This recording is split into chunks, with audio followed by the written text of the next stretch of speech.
Servus liebe Leute und willkommen zum 34. Baustellen-Update hier in Bad Gäusern. Am 13. Mai 2024 habe ich hier meinen Hausbau gestartet und damit auch die Baudokumentation auf YouTube. Wir mussten viel Erdmasse abtragen und abtransportieren, um die Ausgangslage für das Fundament zu schaffen. Dennoch haben wir es geschafft, den dreistöckigen Rohbau in den Hang zu setzen. Der Dachstuhl und die darauf folgende Dachdeckung haben dem Haus den Hut aufgesetzt. Und mit den fast komplett montierten Fenstern haben wir wieder einen riesengroßen Schritt in Richtung Fertigstellung gemacht. Das müsst ihr euch jetzt mal wirklich auf der Zunge zergehen lassen. Das ist die 34. Folge, das heißt, wir haben jetzt 34 Wochen ohne eine einzige Pause vom 13. Mai weg jeden Sonntag eine Folge hochgeladen. An der Stelle nochmal wirklich. Und das war auch nur möglich deshalb, weil einfach so viel auch hier auf der Baustelle passiert ist. Ihr seht hinter mir die Sonnleiten-Residenz, den Haupteingang, wo wir gerade rausgekommen sind. An der Stelle nochmal ein Riesendankeschön an die Brandl Baufirma. An der Stelle auch gleich mal frohe Weihnachten und einen guten Rutsch ins neue Jahr. Wir sehen uns dann 2025 wieder. Und ihr bekommt jetzt einen Live-Einblick, was sich jetzt getan hat, denn es sind viele Dinge passiert. Zum einen ist die komplette Wasserinstallation des Hauses abgeschlossen worden. Es sind meine beiden Holzfenster für die Sauna endlich gekommen. Es sind die beiden Dreiecksfenster eingebaut worden. Es ist der Blindstock beim Hauseingang, falls ihr ihn nicht schon gesehen habt, eingebaut worden. Elektroinstallation ist, ich sag mal, zu 3/4 abgeschlossen. Und zusätzlich ist unten schon mit dem Zuwerfen der Leitungen begonnen worden. Und das alles seht ihr jetzt in dieser Folge. Genau heute Vormittag, vielleicht habt ihr es ja schon gesehen in der Story auf Instagram, schaut gern vorbei, wenn ihr ein paar Insights sehen wollt, hat es zu schneien begonnen hier bei uns. Jetzt eigentlich die ganze Woche relativ schön gewesen, sage ich mal, aber wir haben uns bewusst jetzt für den Tag entschieden, jetzt dann im zukünftig verschneiten Salzkammergut. Ihr habt es ja in der letzten Folge oder in der vorletzten Folge gesehen, da war schon alles voll mit Schnee, hat sich wieder zu 100% verabschiedet, zumindest hier oben bei uns auf dem Sonnenhang. Ihr seht auf dieser Seite die Südostseite mit allen Fenstern, die hier ja schon länger drinnen sind. Da hat sich grundsätzlich nichts verändert, aber merkt euch jetzt mal diesen Blick, denn wir gehen jetzt auf die genau andere Seite, auf die Nordwestseite.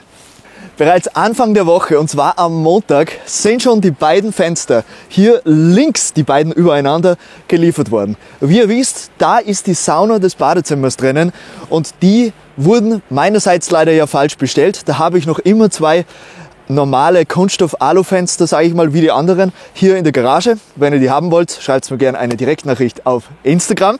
Ansonsten habe ich jetzt hier diese beiden neuen Fenster bestellt. Und zwar, wie die anderen geliefert worden sind. Darum hat es ein bisschen länger gedauert, als anfangs, sage ich mal, geglaubt. Aber dennoch ist es eine Wahnsinnsleistung, dass in dieser Zeit das jetzt alles eingebaut worden ist. An der Stelle auch nochmal Grüße an den Wirt Hohenburger Bad Ischl, vor allem an den Richard, der sich da wirklich sehr bemüht hat und bin ich sehr dankbar, muss ich ganz ehrlich sagen. Ihr werdet jetzt noch ein Detail sehen, da müssen wir, glaube ich, ein bisschen weiter hier rüber gehen. Und da müsst ihr schon wirklich genau schauen. Okay, da war sogar Richard überrascht, dass mir das grundsätzlich aufgefallen ist, aber ich muss natürlich aufs Detail schauen. Vor allem, wenn man hier die Fenster komplett gleich nebeneinander hat, dann ist der Vergleich natürlich ganz einfach gemacht. Mir war wichtig, dass sie gleich ausschauen von außen, logischerweise, der Symmetrie halber. Aber jetzt schaut mal im Detail diese beiden Fenster an. Das vordere und das hintere. Schreibt es gerne unter in die Kommentare, falls es euch schon auffällt. Ich verrate es euch aber. Das linke Fenster, mir fällt jetzt gerade die Bezeichnung nicht ein. Josie, du müsst es wissen. Die mittlere, der Anschlag von die beiden Flügel, der weiße, siehst du den? Wie nennt man das?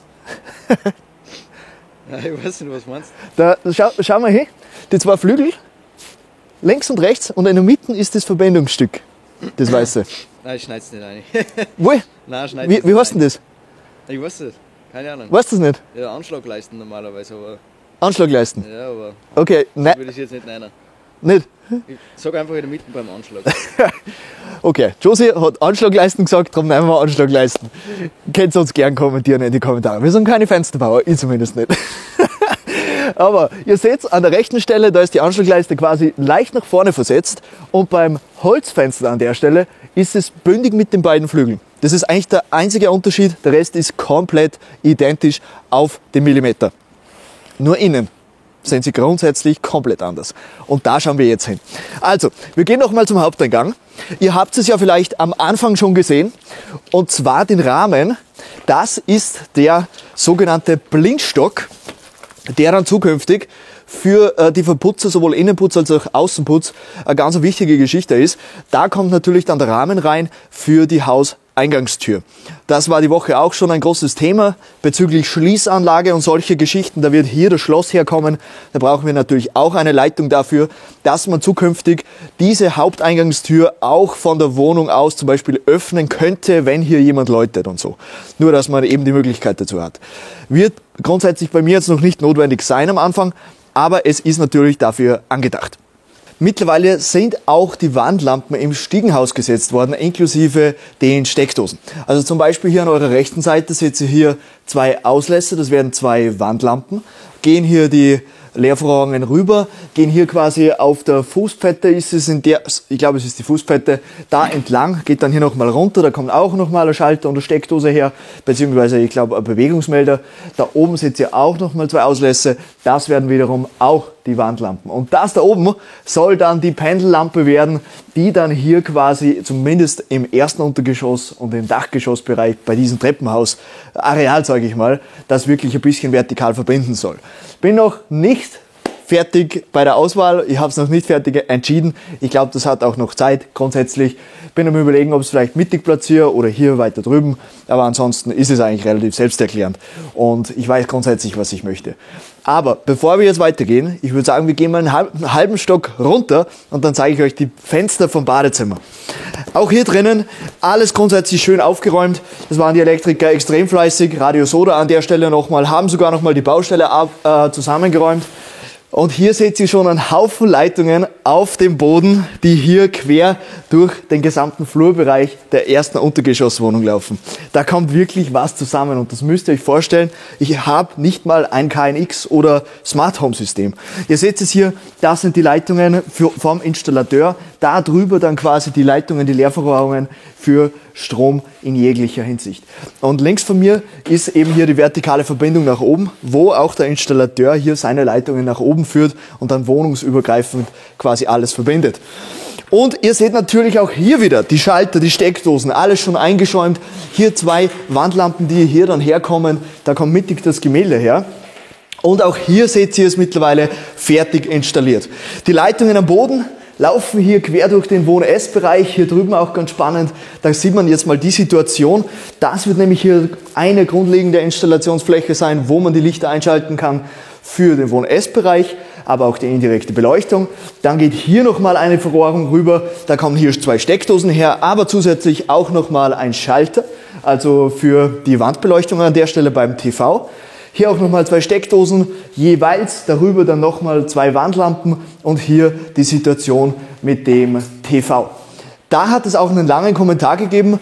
An der Stelle vielen Dank für das Feedback. Ich finde es super cool, dass sich die Leute auch wirklich so Zeit nehmen und da auch echt ihren Input geben. Ich persönlich bin aber echt zufrieden mit der Situation. Ich habe hier meine Steckdosen quasi, dann auch meinen SAT-Anschluss, wird dann hier oben quasi den Fernseher befestigen und dann hängt er da quasi da mit einem Abstandhalter und dann sind die Kabel dahinter an und für sich alle versteckt.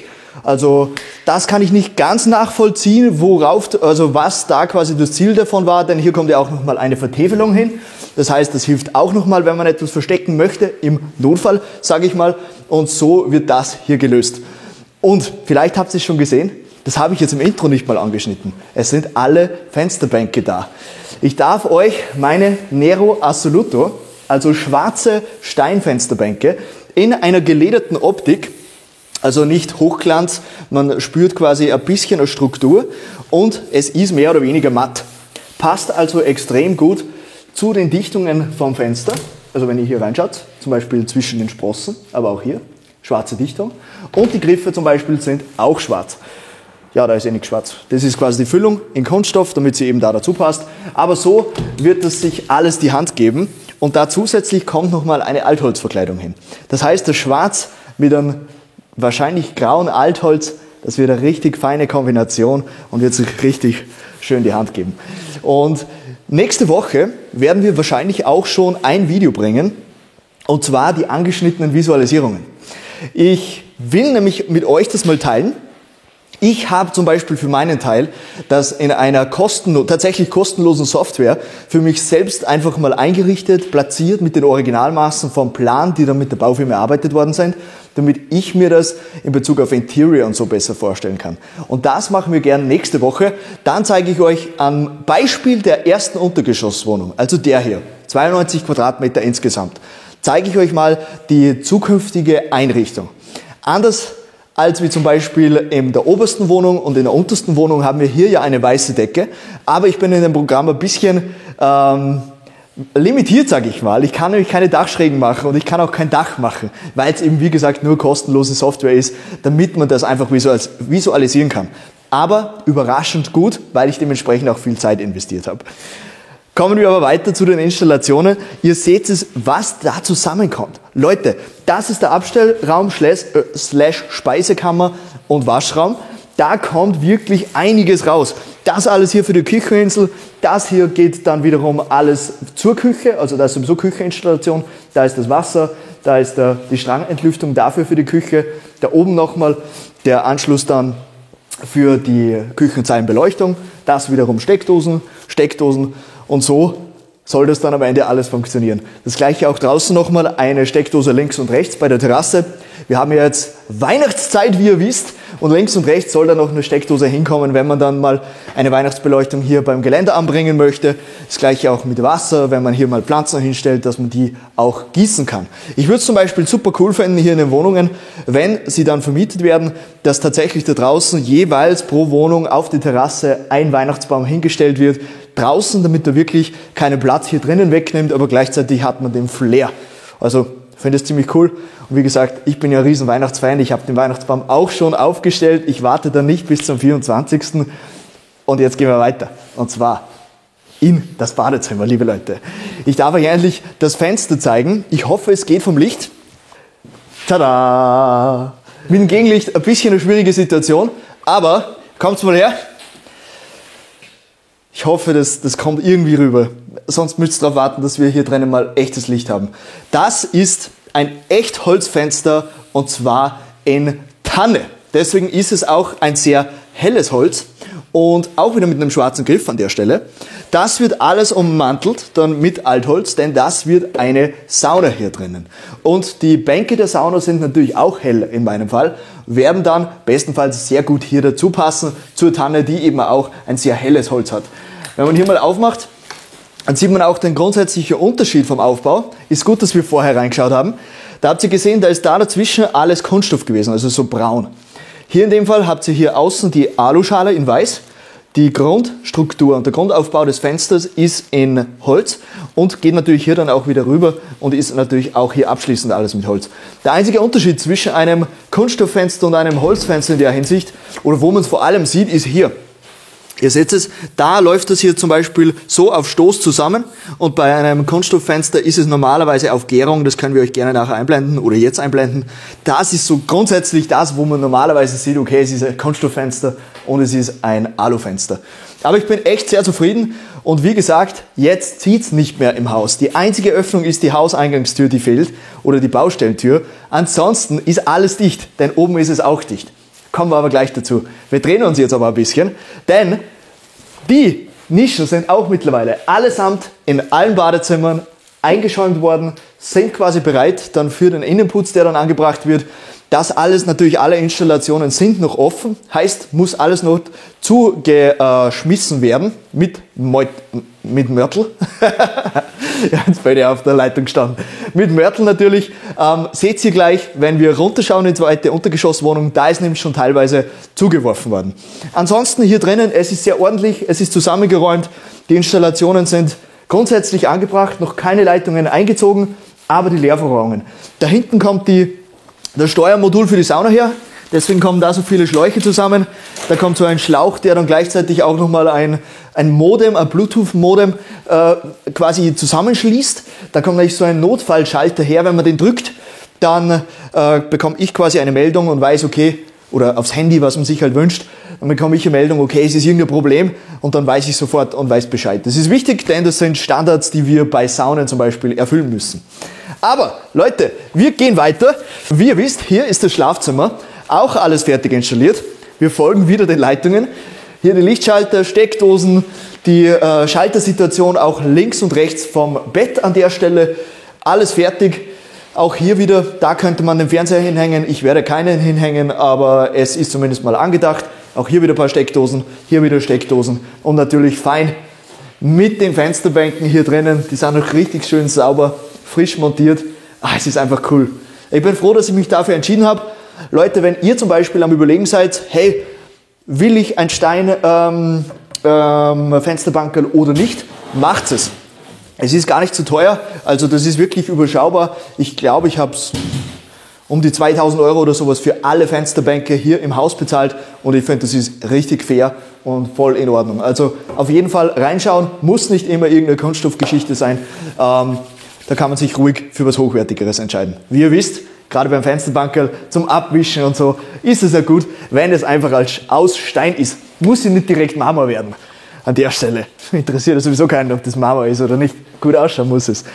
Wir springen aber jetzt einfach mal in das zweite Untergeschoss, denn dann zeige ich euch, wie das alles zugeworfen ausschaut. Im zweiten Untergeschoss angekommen, seht ihr hier noch nichts. Wir gehen ein bisschen weiter zu euch. Zum Beispiel hier links von euch seht ihr alles mit Mörtel zugeschmissen. Da sind quasi jetzt die Leerverrohrungen für die jeweiligen Schalter und Steckdosen drinnen oder sonstige Öffnungen, die sie auch noch geschlossen haben. Auch hier wiederum bei der Küche alles soweit mal abgeschlossen. Hier wieder für die Wasserinstallationen auch zum Beispiel ist alles schon abgedrückt worden, kann also zugeschüttet werden bzw. zugeschmissen werden. Auch hier die Zugänge zum Abstellraum rüber, alles zugeschmissen. Auch hier drüben wieder, da ist ja das Wohnzimmer ein bisschen anders. Wir sind ja also in einer kleineren Wohnung, die 66 Quadratmeter. Da kommt der Fernseher hierher und das Daybed bzw. Couch-Element kommt hierher. Auch wieder alles zugeschmissen worden. Da ist ein kleiner Unterschied, denn diese Leitung ist eine Wandlampe. Die kommt hier speziell mittig her. Dadurch, dass das natürlich ein ganz anderes Wohnzimmer ist, wird das auch ganz anders wirken. Wir haben hier quasi den ummantelten Kamin, der wird mit Altholz ummantelt. Da kommen aber auch hier nochmal Schalter her, dass man da quasi einfach drauf drückt und dann hat man hier eine schöne Beleuchtung von hinten zum Lesen oder generell und kann sich das einfach schön einstellen. Und eben da wird der Fernseher seinen Platz finden. Man hat hier den Blick raus auf die gesamte Wohnung und trotzdem eine wunderbare Aussicht. Also Leute, schaut mal kurz raus. Das ist richtig wild. Es schneit und schneit und schneit. Wie gesagt, es hat jetzt erst angefangen. Kannst du drüben mal rausgehen? Echter Wahnsinn. Vielleicht bleibt jetzt tatsächlich mal über das Wochenende was liegen. Wir werden sehen. Vielleicht bekommen wir noch mal ein Schneetitelbild hin. Ihr wisst es jetzt genauer Bescheid, weil wir haben es noch nicht gemacht. Okay, Leute, wir sind auf der Terrasse. Wir springen jetzt einen Stock nach oben. Und zwar in die oberste Wohnung, die Dachgeschosswohnung. Und vorher bekommt es noch ein paar Drohnenshots.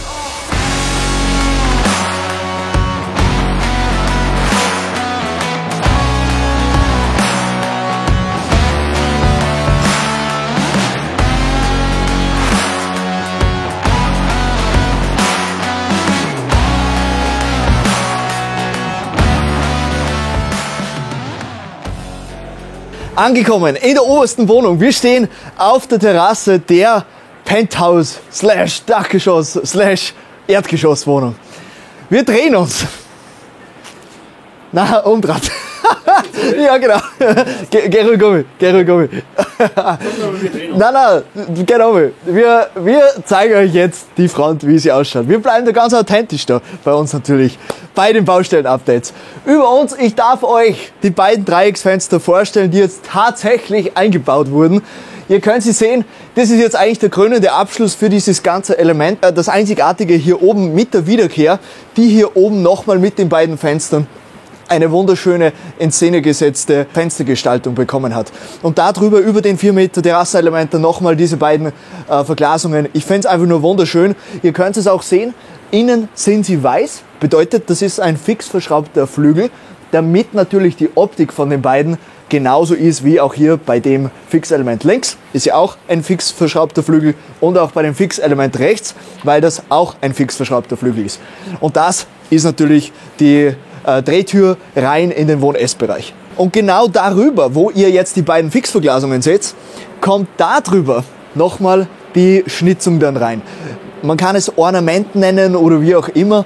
Da werden dann nochmal ein paar Muster reinkommen. Da wird das Logo der Sonnleiten-Residenz wie auch hier bei den Hängebrettern nochmal reinkommen und dann hier wirklich das nochmal in eine ganz andere Optik versetzen. Zusätzlich zu den beiden Kopfbändern, die links und rechts jeweils bei den Ecken ihren Platz finden werden, auch hier auf der Seite nochmal. Und dann hat man hier die verschneite Winterlandschaft dann in ein paar Stunden, sage ich mal, wirklich schön im Blick. Und jetzt schauen wir uns das alles mal von innen an, denn von innen ist es genauso schön geworden und ermöglicht natürlich einen nochmal höheren Einfall von Licht, weil da oben im Vergleich zu allen anderen Wohnungen, vorhin nicht über den Schlauch da, der ist ein bisschen tricky, das ist mehr oder weniger die Pendellampe direkt unter uns. Also genau da ist der Esstisch unter uns und da ist das quasi jetzt die Lampe, die den dann beleuchten soll. Ja, lassen wir so, fallen wir nicht drüber. Wir drehen uns aber wieder bitte nach links, damit ihr das von der Seite seht. So schaut das jetzt von innen aus. Ihr habt die Wiederkehr, die hier eigentlich abgeschlossen worden ist, mit diesem feinen Akzent da oben. Bin einfach echt begeistert, wenn das alles mit Altholz dann noch verkleidet ist, also dieser tragende Balken, aber auch der vertikale Balken dazwischen und auch die Wiederkehr, dann wird das eine sehr, sehr edle Optik haben und wird alles schön ineinander fließen und gut funktionieren. Auch hier, ihr seht es, alles schön zusammengeräumt. Das erwähne ich deswegen, weil ich gerade vorher zusammengekehrt habe. Deswegen natürlich viele Gewerke hier auf der Baustelle. Die Elektriker haben super schön zusammengeräumt. Aber vor allem hier oben, da war eben noch ein bisschen Isolierung und sowas da. Eben nochmal zusammengeräumt, dass ihr auch eine schöne Baustelle hier am Start habt und das Wesentliche seht und nicht nur Saustall. Was fehlt hier oben? Ihr seht es, grundsätzlich die Installation, auch hier die Wandlampen wie unten, das wird genau gleich. Also alle Leitungen, wir blenden es euch nochmal ein, wie es jetzt unten war, das wird genau das gleiche auch hier sein. Von dem her, genau das muss noch gemacht werden. Obwohl sich schon viel getan hat, teilweise wurden schon die Schlafzimmer verkabelt, teilweise ist auch in den Bädern schon alles gemacht worden. Das heißt, das wird jetzt alles nochmal abgeschlossen. Es kommen nämlich früher als die Baufirma, die machen keinen Betriebsurlaub, die werden dann nochmal kommen und werden, bevor die Baufirma kommt, alles abschließen und dann kann fertig zugeworfen werden. Und dann kommt im neuen Jahr der Innenputz, meine Damen und Herren. Richtig spannend. Und hier oben natürlich nochmal das Gleiche mit dem Badezimmer. Das ist das zweite Fenster, das eingebaut worden ist. Wieder genau gleich wie unten, in Tanne ausgeführt. Und hier grundsätzlich, ihr seht es wieder mit der Duschnische an der Stelle, mit der speziellen Situation von der Dusche da drüber, die hier bei der Dampfbremse nochmal rauskommt.